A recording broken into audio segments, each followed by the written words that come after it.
Lucinta Luna baru saja selesai melakukan operasi plastik di Korea Selatan dan telah pulang ke Indonesia.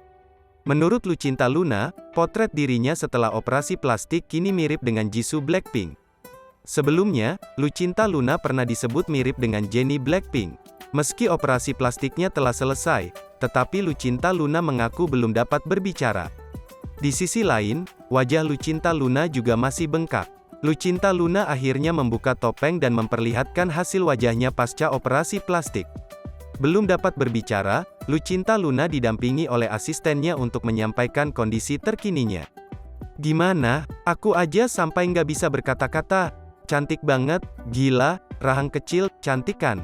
Ih parah, ini nggak peres ya, bukan karena Kak Luna bos kita, tapi emang bener cantik," terang asisten, dikutip dari YouTube Lucinta Luna TV. Senin, tanggal 8 Agustus tahun 2022. Asistennya pun mengaku Lucinta mirip dengan Jisoo yang membuat opa Korea menyukai bosnya. "Ini sih perfect banget, menangislah. Guys, sumpah kayak Jisoo Blackpink, sumpah iya bener kayak Jisoo. Opa sekarang makanya kenapa mau sama Ratu 9 Nyawa karena Ratu 9 Nyawa sekarang udah cantik," sambungnya.